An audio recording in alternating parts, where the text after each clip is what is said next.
Hello,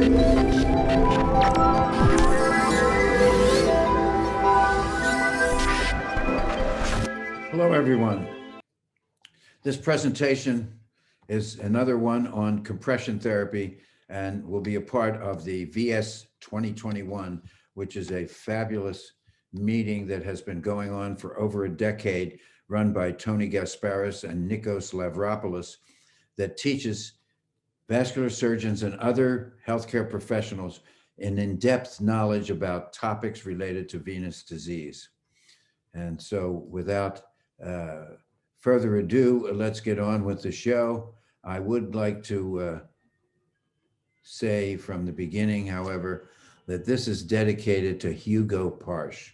Hugo Parsch was a fantastic, and is a vascular specialist from Austria, and almost everything I've learned about compression, especially in the early days, comes from Hugo Parsch, a great giant in the industry. I have no disclosures related to this talk. And let me begin by talking about the CEAP classification. That is the Clinical, Epidemiologic, Anatomic, and Pathologic Classification of Venous Disorders that was grew out of the American Venous Forum early on and now has been revised. And it's a way to characterize chronic venous changes of all kinds.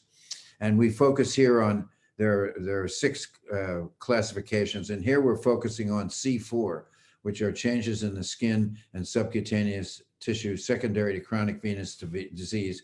And now they are divided into patients that either have pigmentation or eczema or lipodermal sclerosis or atrophy blanche. They can be symptomatic, including aching, pain, tenderness, tightness, skin irritation, heaviness, and muscle cramps, or other complaints attributable to venous dysfunction, or they could also be asymptomatic. Unfortunately, these pathologic changes are incurable. The goal is to limit progression and decrease symptoms associated with this disease. Here are some typical examples of C4 disease. You can see here the discoloration. You can't feel the brawny edema, which is like a wet wood type of feeling, and there's varicose veins and and a healed ulcer, but there's also chronic pigmentation down there. And here's another example with venous insufficiency-induced lymphedema. Now, a number of years ago now, we were told that compression stockings to prevent the post-thrombotic syndrome were not effective. And this large randomized trial called the SOX trial was published. And up to that time, when patients had pain, swelling, and tenderness and acute deep vein thrombosis, we put them in stockings. And so there were some smaller studies that showed that these stockings were very effective to prevent long-term complications. Well, in this case, this study did not show that. And the study concluded that there was no effect of therapeutic compression stockings, which were 30 to 40 millimeters, in changing the incidence of the post-thrombotic syndrome. So they further went on to say that they weren't recommended for people with acute DVT. Later, the guidelines were modified slightly to say that you may consider using them for symptoms early on. And it was only about a few months ago. We had always had problems with this trial and didn't understand it, those of us that take care of thousands of these patients. But Feder Lurie pointed out something to us because he quoted the work of another giant in the industry, Giovanni Mosti from Italy, who's done an incredible job with compression and carried on the work of Hugo Parsch brilliantly. And what Feder told us, based on Giovanni's work, was that Giovanni had shown that a low pressure reverse compression stocking could also be effective in providing a decrease in swelling, pain, and tenderness in patients with leg symptoms. And what we see here is that this trial used the low reverse compression stocking as a control. Now the pressure was low in the calf, it was about 5 millimeters, but they had to use that pressure in order to prevent the stocking from falling down. And the right conclusion according to Fader and some other experts, is that low pressure anti-graduated stockings prevent PTS after a first proximal DVT at a similar rate compared to 30 to 40 millimeter compression stockings. So this is a contentious subject, and I won't say the final answer is in, but what's very, very important is that if you have patients with acute DVT, you need to prescribe stockings to them so that that minimizes or averts symptoms in the beginning. And often as time goes on, it may be very effective in lowering long-term complications. And we know that compression stockings are a key component for controlling clinical symptoms, especially swelling following acute DVT. And they may be important down the road to modify the post-thrombotic changes over time. We'll see. We need more data, but we'll see what happens. But do not omit these in the acute DVT patient that's symptomatic. Now, another very important thing, and we covered this in a previous video, but this is important to emphasize, that elastic bandages, Curlex, stockinette, TED hose, tube gauze, used for leg swelling, venous stasis ulcers, or venous insufficiency-induced lymphedema, especially for C4 disease, is totally inappropriate and beneath the standard of care.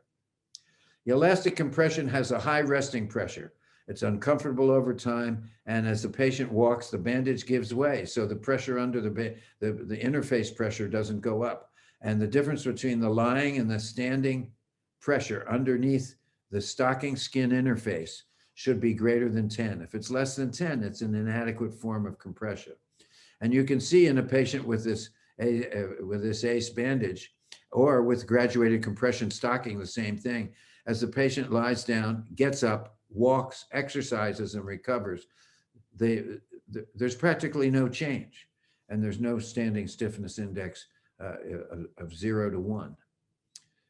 If we turn to a compression stocking, a 20 to 30 stocking, it's much better. The compression between the lying and standing, there's a standing stiffness index of at least 5. And this is good for mild to moderate swelling, but certainly for lymphedema and advanced C4 disease, these stockings may or may not be of benefit. Now let's talk about inelastic compression. There's a low resting pressure, which is comfortable at rest, and a high walking pressure.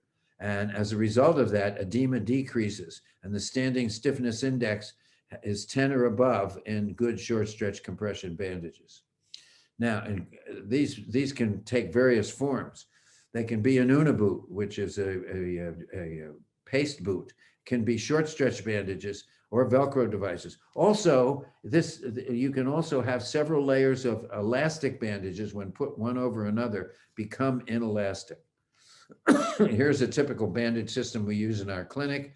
We lay on the bandages depending on the patients and the anatomy and the extent of swelling.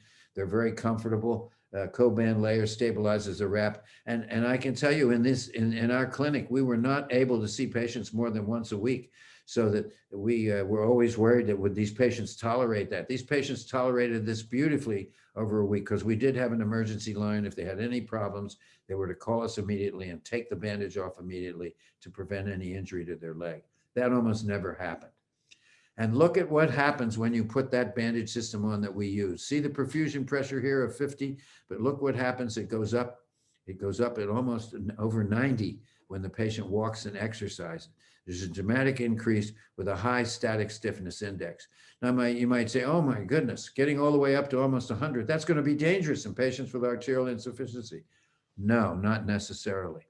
If the perfusion pressure in the leg, the resting pressure in the leg taken with a blood pressure cuff, is higher than the resting pressure with the stocking, and then you need to measure these, then it's safe. And actually, as these pulsatile increases occur, that actually forces blood out of the leg, which lowers the precapillary arterioles and allows more arterial flow into the leg. So it actually temporarily causes a pulsatile increase in flow, not a decrease. And this is used in a special device called an ArtAssist, with high pressures delivered to patients who have failed bypass grafts in order to try to heal their ulcers. And here we see, this came to me courtesy of Giovanni Mosti, and you can see the pulsatile flow simulates valve closure with ambulation, and that's critical in patients with venous insufficiency. Now let's talk about the giraffe. Most people are unaware that giraffes have venous pressures of more than 250 millimeters at their ankles. That is 3 times more than humans. However, giraffes do not suffer from lymphedema or venous disorders. Physiologists have discovered the answers in the skin. Giraffe skin is inelastic, so it does not stretch. As their leg muscles contract, the veins in the legs are squeezed, forcing blood toward the heart. Thus, giraffes are not susceptible to problems like lymphedema and venous disease, even though they may be on their feet 24 hours a day. Think of the distance between a giraffe ankle and their heart. Velcro compression devices, and now we have adjustable compression wraps because not all of them use Velcro. They utilize short stretch material, which has a low resting pressure, providing comfort at rest. That achieves a high working pressure with exercise, as I've already shown you. As the muscles contract, blood is forced out of the leg since the bandage does not give way, just like in a giraffe leg. This results in decreased residual volume and edema, producing a decrease in leg circumference. And the static stiffness index characteristic of these devices is greater than 10. And I must say that when we use these in some patients, we warn them, but they would come back and say, well, it worked well in the beginning, but then they started to fall down. Well, that's because your leg got smaller. What you need to do is readjust them during the day. And that's the real beauty of these devices, especially during this COVID pandemic, when interactions on a physical basis are limited with physicians. And of course, this does really stimulate the giraffe leg. And here we see a pressure static stiffness index of at least 20, utilizing a typical Velcro device. And here again is a patient with lymphedema and venous ulcers. Now, unfortunately, I don't have a follow-up picture of this patient, but I have another patient that's just like her. And this patient used to push a cart around the operating rooms at the hospital, but they had to give up his job because of terrible lymphedema and swelling. He was incapacitated. And he came to me and we began a treatment that the patient was very compliant with the Velcro compression devices and short stretch bandages. And it took quite a period of months, but he got back to working full-time at the hospital and was totally rehabilitated.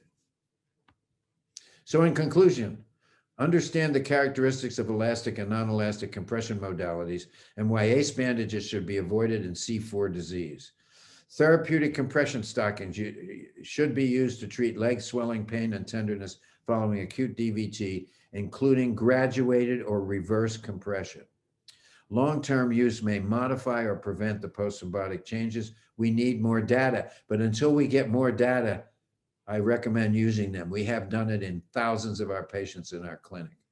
Velcro appliances should be considered in patients who fail standard support stockings. And now we go further because there are adjustable compression wraps that are just like the Velcro devices, except they don't require Velcro. They use hooks or other means to hold them in place. So again, thank you for your attention. Remember the giraffe. Please visit my social media platforms, and everyone have a great day. Thank you very much.